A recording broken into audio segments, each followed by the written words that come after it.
let's just wait for others to join in. And at exactly 12:05, and I will start the session. Thank you so much for joining.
Good afternoon once again, colleagues, and good afternoon to our facilitator, Prof. Newa. As I've mentioned earlier, I am Kosiyo Chunduli from the Research Capacity Development Unit at the Postgraduate School. I would like to welcome every one of you to this last session of VIVA. Before I proceed, I would like to go with some housekeeping rule. Please note that this workshop is being recorded, and all the resources, which includes a recording as well as the presentation slide, will be shared to your Moodle communities. If you can't access the recording by next week, please, you are more than welcome to email us. We promise that by next week, all the resources will be posted or uploaded to Moodle communities.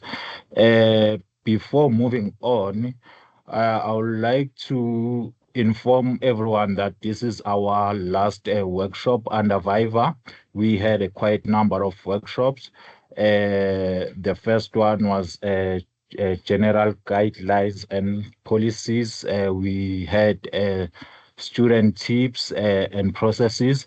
We also had supervisor processes and tips and assessing chair, and this is now non-assessing chair. So if you would like to assess any previous of those workshops, you will find them on model communities by next week, if I'm not mistaken. As soon as we get all the recording, we will then upload everything to model communities. Before moving on, I would like to go through or by introducing our facilitator, which is Prof. Neo Morojele. Prof. Neo is a professor in the Department of Psychology and chairperson of the Research Ethics Committee of the Faculty of Humanities at the University of Johannesburg. Prof. Neo is also an honorary professor in the School of Public Health and Family Medicine at the University of Cape Town. Her research interests include substance use among young people, alcohol consumption, HIV infection and antiviral therapy, adherence among people living with HIV, and access to treatment for substance use disorders in South Africa. Prof. Neo serves on various journal editorial boards, including as co-editor-in-chief of the International Journal of Alcohol and Drug Research, associate editor for Africa for the Journal of Substance Use, and associate editor of the African Journal of Drug Alcohol Studies. She is the vice president of the International Society of Addiction Journal Editors and a member of the International Confederation of Alcohol, Tobacco and other drug research associations. Prof. Neo is also a member of the World Health Organization Strategic and Technical Advisor Group on Mental Health, Brain Health, and Substance Use. Without any further waste of time, Prof. Neo, I think you may take on the session. Before that, just a final note to our participants. I'll be posting a feedback evaluation. Please do fill that out. It takes less than 5 minutes. We will really appreciate your feedback on these workshops, and it helps us in planning more of these workshops and also to find the impact of the workshops that we are providing, as well as to give back to our facilitators. Thank you so much. Prof. Neo, you may go ahead. Thank you very much, and good afternoon, colleagues. It gives me great pleasure to be here and to be able to speak to you about the NAC's role in the VIVA process. So I have some slides, and what I'd like to do is to share my slides with you today for this presentation. So if I may ask before I start, just to have a sense of who's involved in this workshop, can I please have, if you don't mind, a show of hands of how many of you are supervisors who are taking part in this session today, please? So if you just could raise your hand and I can just have a rough idea of how many supervisors are here today. So I see, is that just one hand? Let me have a look. Okay. This is about 2. Is that correct? Okay, 3. Okay, 2 hands. Thank you very much. And then how many students, PhD students, who are about to submit? So PhD students are quite a few of you. 1, 2, 3, 4, 5, 6, 7. Okay, thank you very much. 8. Okay. It's useful. Is anyone submitting next month? Any hands? Anyone submitting next month? Okay. All right. So of course, this is very relevant to you, and you've had a number of sessions on the VIVA process. So I hope that it will be useful to you. So I have some slides which I said I'd like to share. And so if I could please ask for confirmation from yourselves, I'll just put my camera on very briefly as well, just to show my face. Could I please ask for confirmation that you can see my slides? Yes, Prof, we can see your slides, but they are not in presentation mode. Okay, I'll put them in presentation mode. Let me do that now. Okay, wonderful. Thank you very much indeed. So I think I'll get started then. I hope it's useful. I hope it's interactive. I'd really appreciate it if any of you have questions as we go along. But what I'm going to do is just give you some of my experience and insights on the VIVA process from the point of view of being an NAC. So I'm from the Department of Psychology, as you've heard, and I am an NAC in the department, and I've also been involved in research on VIVAs at UJ. So when the Faculty of Humanities first rolled out the VIVA process, we decided to conduct a small study just to assess the experience of the VIVA process among some of our first students. And so I thought it might be useful. I've done this already, but for some of you, it might be useful just to hear about their initial experiences. But my main focus, of course, is on the non-assessing chair, the role of the non-assessing chair and what we do as non-assessing chairs. Okay, so I'm going to move and talk about my understanding of the VIVA process and so on. So you know now, I'm sure, an understanding among many is that it's a sort of rite of passage. It's the final step, just about in the assessment process of the PhD. And it involves often an academic discussion between a candidate and examiners or assessors, which is the case with our vivas or doctoral defenses too.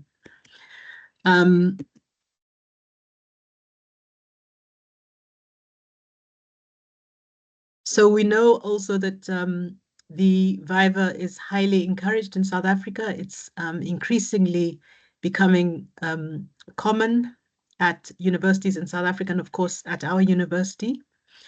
It's seen as a key element of assessing the achievement of graduate attributes, and it's compulsory for ourselves now at UJ. So the purpose, according to the CHE document, there are a number of purposes which you're probably all familiar with, but it's basically an opportunity for a candidate to demonstrate a number of things.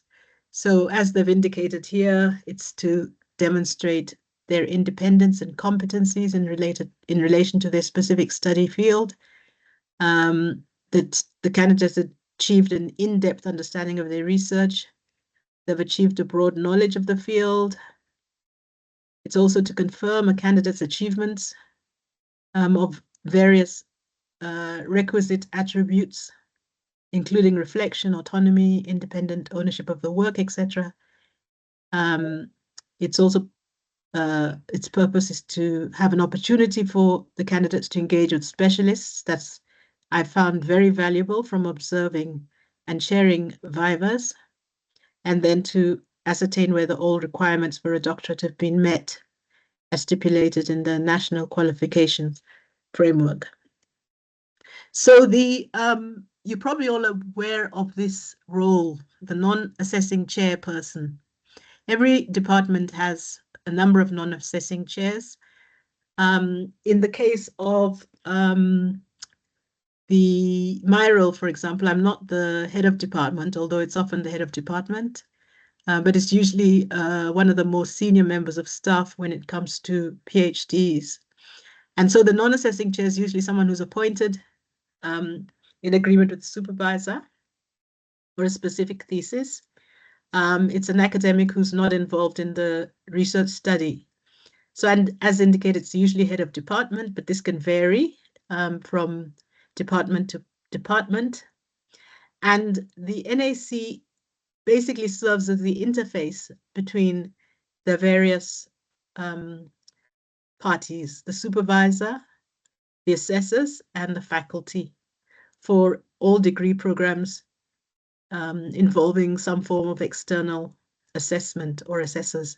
So for master's degrees and for PhDs, mainly we have an NAC who is responsible for liaising between the different parties as indicated, and for scrutinizing assessment reports and results and proposed recommendations of study outcomes to the FHDC, Faculty Higher Degrees Committee.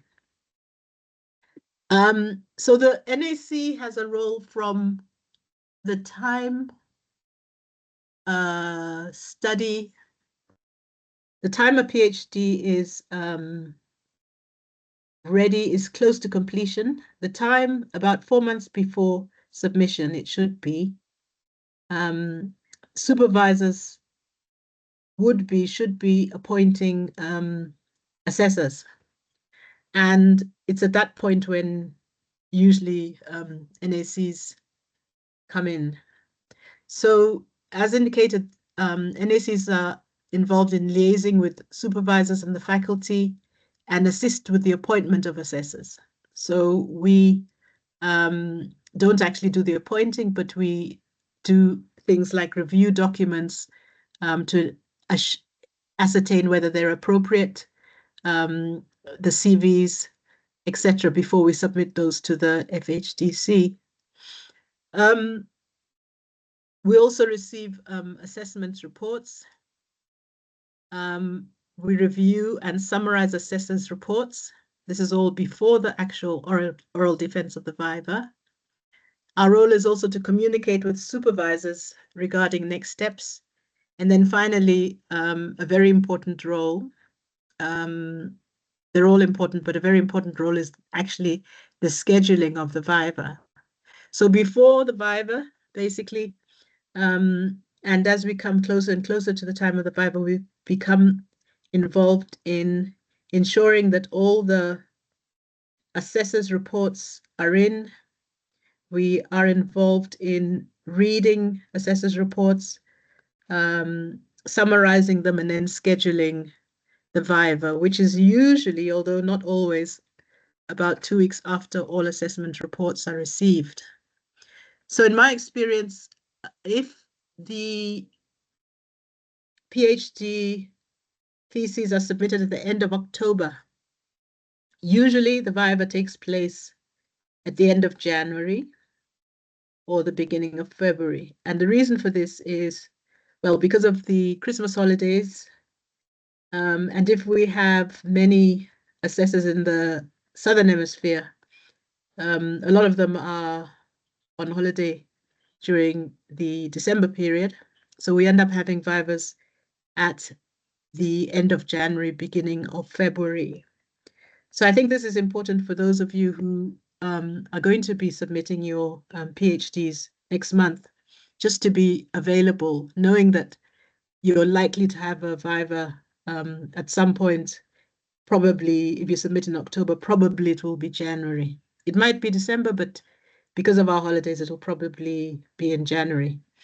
And the NAC arranges the appointments, communicates with the assessors, and identifies an appropriate date, and then communicates that information about the date of the VIVA.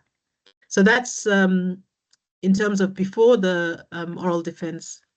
Those are the sorts of things that the non-assessing chair takes part in. This is at least from my experience. Are there any questions at this point or comments from anyone?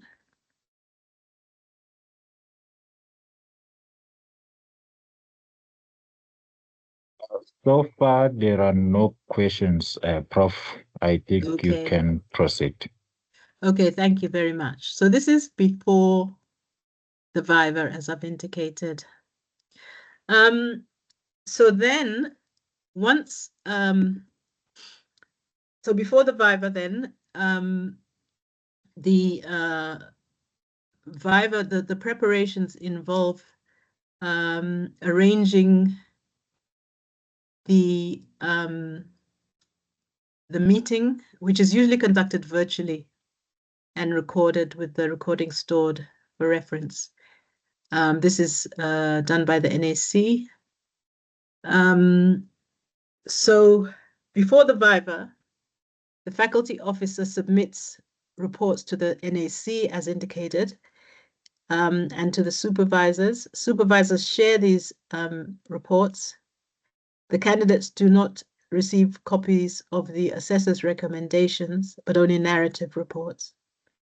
And so it's the responsibility of the NAC to ensure that these documents do not become identified. So the candidate must not see who the assessors are at that time. They need to remain anonymous. Okay, I'll talk now about the role of the non-assessing chair during the VIVA. So basically, as the chair of the VIVA, the NAC is responsible for ensuring the smooth running of the VIVA after arranging it. The VIVA itself, you probably know now, involves 4 different sets of participants. So the non-assessing chair who chairs the VIVA, the assessors. According to the UJ guidelines, it's acceptable to have 2, although usually we have 3 assessors, but VIVAs can go ahead with just 2 assessors. The supervisors attend as observers only, and then the student attends as well. The NAC chairs the process as follows. In our department, for example, our VIVAs have tended to be of about 60 to 90 minutes duration. And so in our VIVAs, usually we've had at least 5 separate phases to the VIVA. So the first involves the NAC meeting with the assessors and supervisor. And it's at that stage then we discuss the process of the VIVA with the assessors, describing what is to be expected of everyone during the VIVA. And then during the second part, the candidate gives a brief presentation of their work. In the third part, there's a question and answer session, and it's at this point that the discussion takes place. So this is the major, the bulk of the time spent. The fourth part is when the assessors have a discussion about their observations and their decisions. And then finally, a candidate returns for a final discussion. Now, the NAC's role is obviously to chair this session, but the NAC doesn't really do much of the talking, as you can imagine, but just ensures that the process proceeds as required. Usually I would be taking notes. Of course, there's a recording as well, but taking notes, following along, and assisting in chairing the discussion and encouraging, assisting in facilitating the discussion. Usually the assessors ask about 3 questions each, and then the student answers the questions. So what we find during the fourth part, which is the discussion among assessors, which I've observed a lot, is a very useful discussion where the final decision is made. So at the first point, before the VIVA, assessors would submit their reports and come up with a particular decision about a particular PhD, a doctoral thesis. However, after the VIVA, after they've had a chance to meet with the student, question them, discuss the thesis, one sees changes sometimes. And I think I always find it quite interesting to observe, actually, as the NAC, how sometimes a decision can change based on students' performance, answers during the VIVA, and usually it's in a positive direction, actually. So just for the students who are here now, I think you might find it useful to know that the VIVA is really a valuable opportunity for you to be able to explain your research, explain what you've done, and sometimes actually change perhaps less positive outcome to a more positive outcome. I've seen instances where 3 assessors might have made a decision. Maybe 2 of them have said they'd like to see minor revisions. One says they'd like to see major revisions, but after the VIVA, they change, and only minor revisions are recommended. So it's quite a nice opportunity for students, and I find it quite fascinating to observe what takes place. So that's a bit of a summary of what I've observed during the process of chairing the VIVA process, at least as we have tended to run the process in my department. I wonder if there's any questions at this point or comments?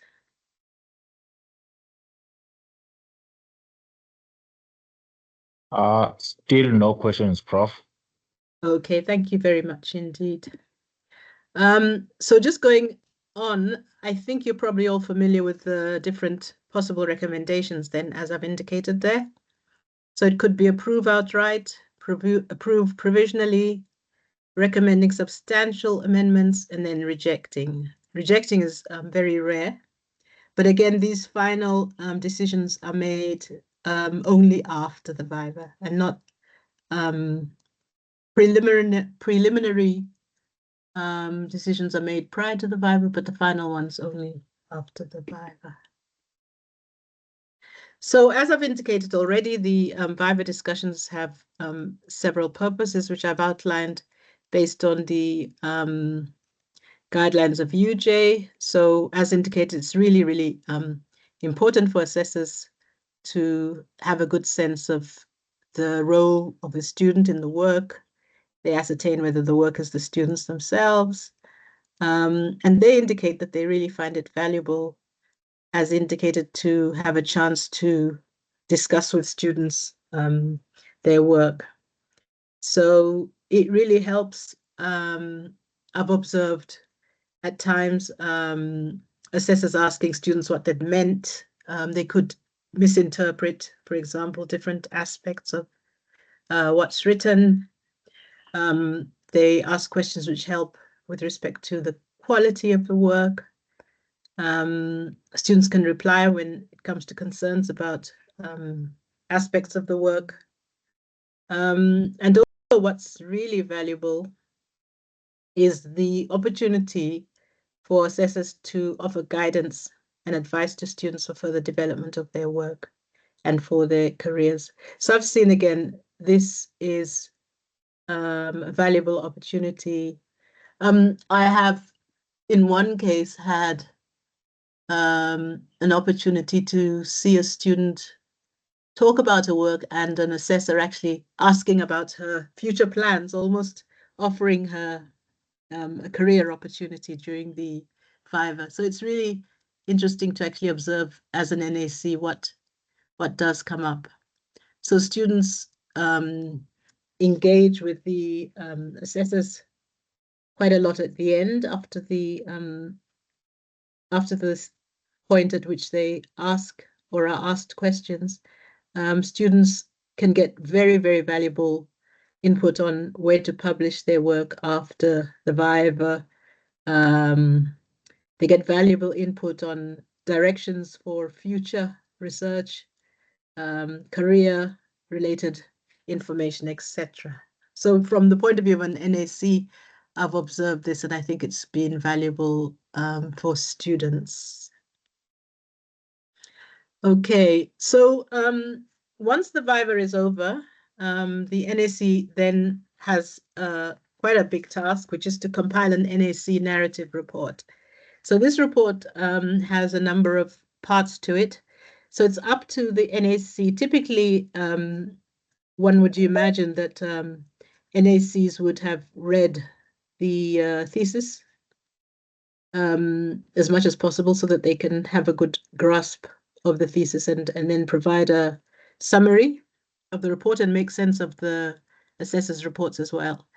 So a brief summary of the research is produced, a brief summary of the assessor's reports as well. In the report, we write we summarize the feedback in terms of strengths of the thesis and weaknesses as well, and then the final recommendations. We also write about the actual oral defense process, so that would be in our narrative report. And then in our narrative report, we would include a final conclusion. And recommendations based on the assessment process. This narrative report is then submitted to the faculty, and then the faculty approves or otherwise. So before I go into the experiences, after the narrative report has been submitted to the faculty, the bulk of the theses which I've been involved in have required students to make revisions. So what would then happen is the students would have a list of the revisions that are required of them, and those revisions are made, and those revisions are submitted to myself as the NAC and to supervisors, and it's up to both supervisors and NACs in those instances where the changes are relatively minor. It's up to us to then assess whether or not the students have made the revisions or corrections in a satisfactory manner. So that is another role of the NAC before the thesis is finally submitted to the faculty for graduation. So again, we are responsible for assessing whether students have made recommended changes in a satisfactory manner. So those are some of the main areas in which the NAC is involved. I wonder if there's any questions about any aspects of Yes, the Prof, NACs. there is a question from the chat. Okay, thank you. From Spiwa Ingosi, is asking, what does the oral defense contribute towards the final mark of the PhD? Okay, can you read that again, please? Does the oral defense contribute towards the final mark of the PhD? Okay, thank you very much. Yes, absolutely, it does contribute. So there is not a mark as such, as you are aware. The initial decision is, as you can see, a decision which could be one of 4, as indicated on the slide. And the oral defense will contribute to the final decision about whether the thesis is to be approved as it is, or whether it is to be approved provisionally, or whether substantial amendments need to be made, or whether it's to be rejected. Does that answer the question, or are there any follow-up questions? No other questions at the moment. Okay. Colleagues, if you do have a question, just raise your hand or just unmute yourself and ask question. So it's, in a way, it's not as though, for example, with coursework often, we might have a test, and then we might have an exam, and those contribute differently to one's Sorry, final Prof. mark. Yes. There is a hand from Abdullah. I think he has a question. Okay, I was just, I don't know if it helps to clarify to the last person before I continue, that it's not as though the oral defense contributes a particular percentage, let's say, but one must see the oral defense and the VIVA process and the process of assessing the PhD in a written way as all part of a process. So it's almost like the oral defense is sort of confirmation. It's an opportunity for the assessors to get confirmation that indeed it was your work, for them to have any questions they might have had answered, clarified, and to have a deeper understanding of the work which might not have come through the work, the written work. Okay, thank you. There's another question you said, or another comment? Yes, there's a hand raise. You can just unmute yourself and ask your question. Okay, thank you very much. Thank you for the presentation. My question is, did you say that the FIFA session with the student is going to happen online only? Or there's a possibility where the student can physically be present with some of the what do you call the assessors or the J, or can happen, like for instance at the UJ campus itself? Thank you. Thank you. That's a good question. So we actually usually have the VIVA on campus, and the people who attend the VIVA on campus are usually supervisor, NAC, and student. So the people who tend to attend remotely are the assessors. And that's really just, we started doing that during COVID, although the ideal would have been to have them in person. So that's, in terms of students and supervisors and NAC, we generally expect them to be on campus at UJ. Thank you for that.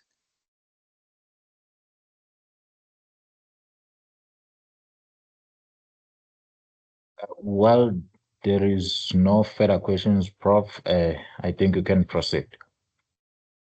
Okay, thank you very much. So the final bit is just to talk about the findings of the research that we did. I thought it might be useful so that for those who maybe are a little anxious, those of you who are about to submit, maybe it'll allay your fears to hear a little bit about the experiences of some people who have been through the VIVA process before. So I've been through it, and many of our students now have been through it, and it, of course, is nerve-wracking.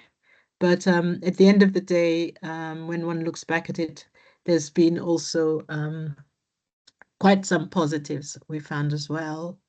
So for example, on the left, this is a quote directly from a student, and they talked about how they had confidence because they knew what they'd written, and I had reason why I did what I did in the thesis. I had confidence that whatever I did, whether they regard it as right or wrong, I had reasons why I did it. So basically, this student seems to be saying that as long as you can justify what you have done, you can, she at least, she or he was confident about the VIVA. So hopefully it could allay your fears. If you know what you've done, if you are generally able to justify what you've done, that's really, really important in allaying your fears. Of course, some people indicate having been scared, terrified. They didn't know what the examiners were, who they were, and they didn't know what to expect. So hopefully having these workshops helps because you have a bit of an idea of what to expect. So I really hope this does help, because at the beginning, those first people didn't know. A second person said I was quite apprehensive about the process because I knew it was new at the university, didn't know what to expect. So this, I think, is very valuable that these sessions on the VIVA have been set up. Here's more positive experiences. It was a good experience. Assessors were professional. As a person who was undertaking the VIVA, I got the sense I was in a very professional environment, okay. Secondly, their guidance was very excellent, very helpful. So this is something else that was reported by an interviewee. An opportunity for me to talk and discuss my work further, even explain more than what I had said in the thesis. So they felt it was positive. On the other hand, a negative comment, the process was potentially very, very intimidating situation for a student to find themselves in. So that was, again, that issue of feeling intimidated. Then a second person It felt like the assessors were trying to be helpful and that they were asking me supposedly easy questions. So in a sense of telling us as if in a quite broad and open-ended, but the question was so broad. So this person's just giving an idea of their particular experience of particular questions. And so this was quite negative. This person found herself, I found myself rambling in that conversation. So this person obviously didn't have such a positive experience about the one of the questions they were asked. Positive relief, I was happy. Over the moon, I felt relieved. So this is after the VIVA. That's what they said when looking back. I love the fact that there was the VIVA to add to the quality assurance of qualifications. I love the process. It gave me an opportunity to think deeper and just discuss what I have written in the thesis, that people who understand it and the subject better. So that, I think, is also something to look forward to have a chance to speak to specialists who really, really understand your work, apart from your supervisor, and have really, really read it. Hardly anyone will ever read it in the way that the assessors would. So I think that was found to be valuable.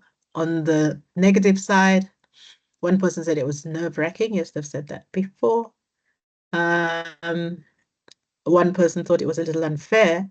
And for them, it was because they call themselves the pace setter. They felt like it was, because it was new, they felt like it was imposed on them without much preparation. So there was a bit of resistance at the beginning with some students saying that when they enrolled as PhD students, there was no understanding that they would have to take the VIVA. So that's what some people were somewhat upset about. But in the long run, this would not apply very much because we have now been having VIVAs for at least the last 5 years, I would say. And then recommendations, just that the better prepared, the better you are. Here we have this person indicating I'd known. The approach was a challenge. If I'd known from registration, it wouldn't have caused confusion. It's important to be aware of the process, which is what we are doing now. And then if I had to make a presentation of my work, instead of merely being asked questions, which have the potential of becoming a grilling. So now what we are doing is actually asking students to present their work. Initially, we wouldn't have presentations. Students would simply arrive and the questions would start without giving presentations. So that's finally some of the recommendations that we were given based on the feedback received. So this is it. For those who are supervisors preparing your students, on a positive side, students are at a great advantage in that they receive the assessor's reports before the VIVA. So students can, they have the advantage of knowing what they're likely to be asked about. This is not always the case at all universities. In some universities, students have no idea. The assessors arrive and the assessors ask the questions. So students have no chance of preparing. So in this case, that's an advantage for our students. Another thing in terms of preparing students is to know that assessors, from my experience, generally ask questions on points that they raise in their assessors' reports. So that's what I've observed. They don't really deviate much, even though we give them an opportunity. And that probably reflects the fact that the most pressing questions are the ones which they would like answers to. And the most pressing questions are those which they would probably have raised in their reports. So one can really, from my experience, one can prepare, a student can generally prepare themselves for the VIVAs and be sure that they can answer most, if not all, the assessors' questions quite well. So finally, just in my from my observation, as I say, just a few tips then what to do during the VIVA. So try and it's difficult, but stay calm, focused, also cordial.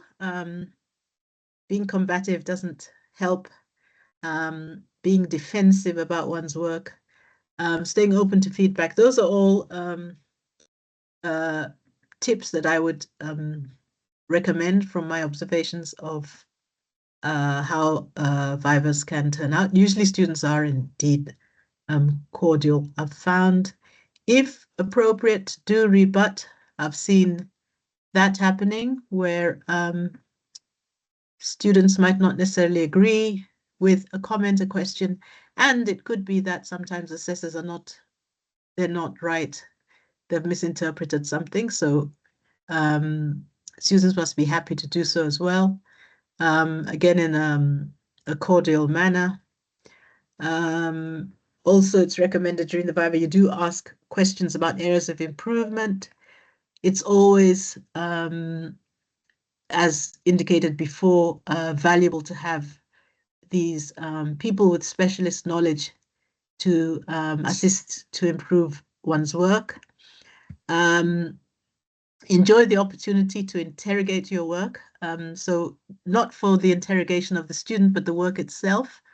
This is another recommendation for students as well, that you have the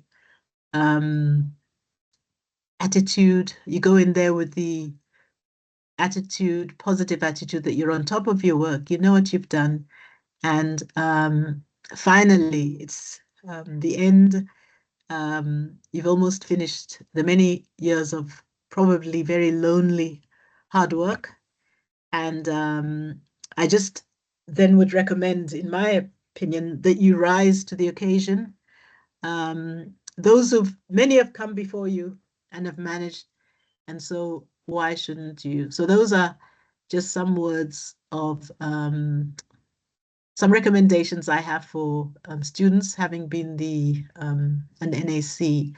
It should go well if you know what you've done, you're able to justify the work that you've done, and I wish you all the best. So that's those are the words, the few words I have for us today. I wonder if there are any more questions at this point. Thank you. Thank you so much, Prof. That was a very informative presentation. We do have a question from the chat from Anna. Okay. Is there a requirement that assessors must be anonymous to each other or to the candidate? That's an excellent question as well. So as you probably know, on the assessor's report, there is a block which they tick to indicate whether they would like to be anonymous or not. Usually they say they are happy for their identity to be known, but not always. What we have done, this has only happened in one situations. When we have the VIVA, if an assessor wants to be anonymous, which it is allowed, then we just recommend that they remove their names from the they remove their names from the they keep their video off during the VIVA, and they remove their name so they can't be identified. It's a bit awkward though to have a VIVA like that. I wonder if that's answered the question. Yes, thank you, Prof. Thank you. Thank you, Prof. Tutuzile, you can go ahead. Thank you so much. Thank you, Prof. Noah, for the presentation. It was very helpful. I have two questions, and the first one, it stems from one of the real life experiences that you shared with us, where the assessors pose a question that is open-ended or that is too generalistic, and then when you're in that position, are you given the liberty to probe or further ask the assessor what they mean by the question that they're posing, so as at least there's no ambiguity, and to prevent what the students said they had to go through, where they waffle and beat about the bush? So is that allowed, where if they pose a question that is so general that you ask them, okay, specifically, what do you mean by this, or which part of my research are you inquiring about? And the second question is, when we preparing for the VIVA itself, I saw that you said most of the time the questions stem from the assessor's initial comments from the thesis write-up. So when preparing for the VIVA, you said that it's a short presentation that you have to prepare.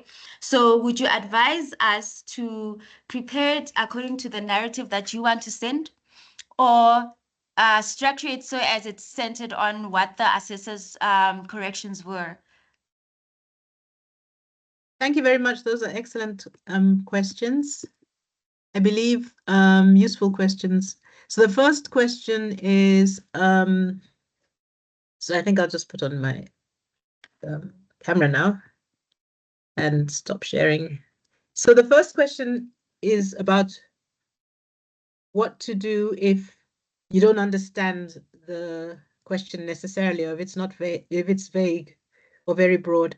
And there I absolutely recommend that you tell the assessors, if you don't understand what they're asking or their question's not clear, absolutely feel free to go back and ask for clarity. That's absolutely fine. You want to answer what they're asking, so you should feel free to do that. And then the second question is about the presentation. So the purpose of the presentation is more like an opportunity just for you to talk about the work. So everybody is, of course, everyone will have read the work, but it's almost an opportunity to basically give an overview, summary of what you've done, of your thesis. So think about it more as a, think of it more as a summary presentation of your work that takes everyone through the work, right? That's a clever idea, though, that maybe by doing so, you might highlight some of the potential problem areas. I would not emphasize too much that part, because it's more, it should really be focused mainly on being a summary of what you've actually, your work, a summary of your work. So I hope that helps. Yes, it does. Thank you so much, Prof. Thank you so much, Tudusile. I wonder if there's any other questions.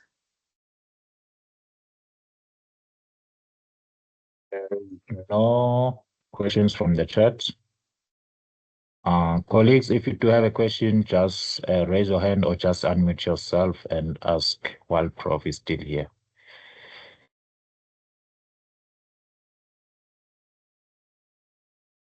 Is that the hand again, Tudusile, or is it Yes, Prof. a legacy? I wanted to ask you, has it ever happened in your experience where the line of questioning seemed a bit too harsh or too personal, or a form of an attack on the student?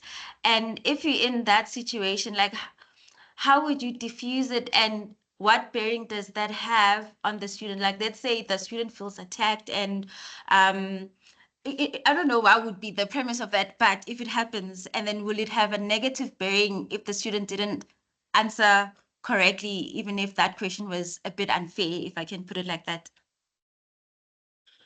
Okay, so it hasn't happened at all. I find that the assessors tend to be quite friendly themselves, but maybe someone else in this session have had that experience. I haven't had that. But you're asking if it does happen, what to do. Yeah, I think it's just for you to, of course, not attack back, but just to remain cordial and try to stay focused on the questions and try to answer as much as you can. I think it would probably, if it does become extremely unpleasant or inappropriate, then it's probably up to the NAC to try to diffuse the situation a little bit. but I haven't had any experience of it myself. Thank you so Thank you. much. Okay. So I assume you're about to submit to Duzile with your questions? Yes, Yes, yeah. okay. Yeah, so whenever I think about it, even though I'm trying to calm myself down, I'm so anxious. So I'm submitting soon, and then I'm expecting to do my VIVA early next year. Okay, excellent. Well, best of luck with the VIVA, and as I recommend, it's good to prepare once you receive the comments. And as I said, if you know your work, what's important is to be able to justify what you've done. And if you've done it and you can justify it, that's I'd say half the job done. Or a good part of the work done, if you can provide strong justification for different parts of your work, the methods, theoretical framework, choice of participants, and so on, depending on the type of research, of course, that you've done. Thank you. Thank you. Okay, there's a question, I think, from Jeffrey Omosa. So he said, in preparing 10 minutes, should I go through this question? Yes, Prof, go ahead. Okay, thank you very much. So I have a rule of thumb of a slide per minute, but we all have different rules of thumb, I suppose, and it depends on how detailed your slides are. But if you say roughly 1 slide a minute, so you said in preparing 10-minute presentations, which sections should you allocate more slides and time? It depends maybe on the discipline. It depends on how complicated different areas are. I think it's quite difficult. I think it would vary greatly depending on discipline and a piece of work. There might be a need sometimes if you've used, let's say, complicated methods to emphasize them more. It could be that your findings, again, depending on the nature of your discipline, because they vary so much, it could be that you want to emphasize your findings, particularly if they are particularly unique. But this is a little bit different from, I suppose it would be different from if you were presenting at a conference. Because here you are not only demonstrating what you've done, what you've found, and your research, but there's elements of showing, demonstrating your capabilities as a PhD candidate. So I'm not sure if this really helps. I think, so in this case, perhaps the main focus should be on just giving an overview of everything, what you set out to do, how you did it, and the final outcome, for example. But this is something where your supervisor in particular can assist you, I would say. So spend some time with your supervisor preparing the presentation, and even you could rehearse, time it, make sure it's going to be 10 minutes, very focused, and so on. I hope that helps. So I don't have an exact, a specific answer. Sorry. All right, I wonder if there's any other questions. Yes, Prof, from Patient. She's saying, thank you for the informative presentation. Just to ask if the candidate's presentation is scored. Just to ask if the candidate's presentation? Is scored. No, not scored. There's no scoring that takes place. Not at all, no. The presentation is more just to orient those involved before the VIVA proper, and there's no scoring as such. But yes, it's not scored. Thank you.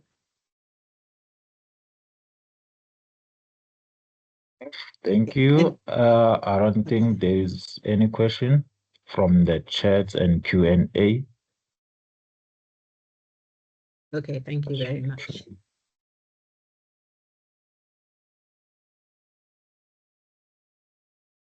Well, I hope it has supplemented the previous presentations, and I thank you very much for having arranged these sessions. I think that they should be useful for students as they prepare for their VIVAs next year. I see Duduzile's hands up again. Yes, Prof. You mentioned something and I got a bit curious. You said that when you're presenting for a conference, it's different from when you're presenting your Viva. What's the difference? Because initially I thought that I've presented my work before, so it shouldn't be so difficult for me to do well in the Viva. But now I'm getting a bit nervous because is there a difference or is just like small nuance differences? I think at a conference, people want to focus really well. There are different opinions on this, but for example, when I go to a conference in my field, I want to learn about what has been the latest information on what has been found in my area of research, right? So I'm not so interested in whether the presenter is capable of doing independent research. I don't evaluate the piece of work in a similar way necessarily. So they're similar, yes, there are similarities, but I think that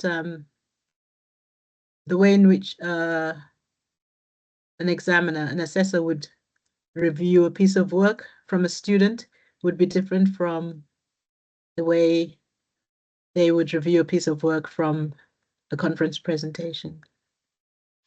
It won't be the first time they'd have seen the work, the assessors. The assessors will have looked at a piece of written work, whereas at a conference, that's not usually the case. So it's slightly different, but the fact that you've already presented at conference is actually a plus. So I think you don't need to worry at all. Clearly, you've got the experience already, so that's fine. Thank you, Prof. Thank you, Tutusi.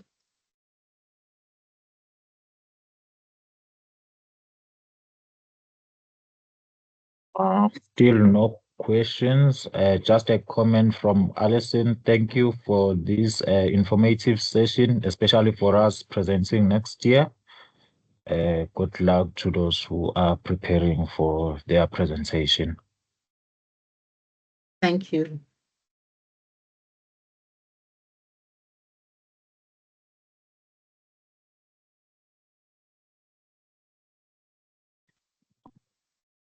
Colleagues, if anyone has a question, use this time now before we can let Prof go.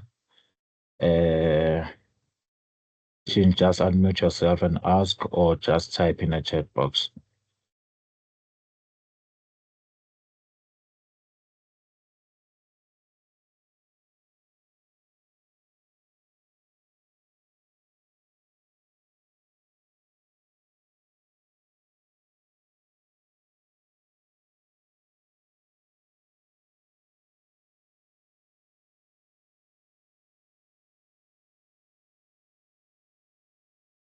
Well, in the absence of questions, I think we can end the session, Prof.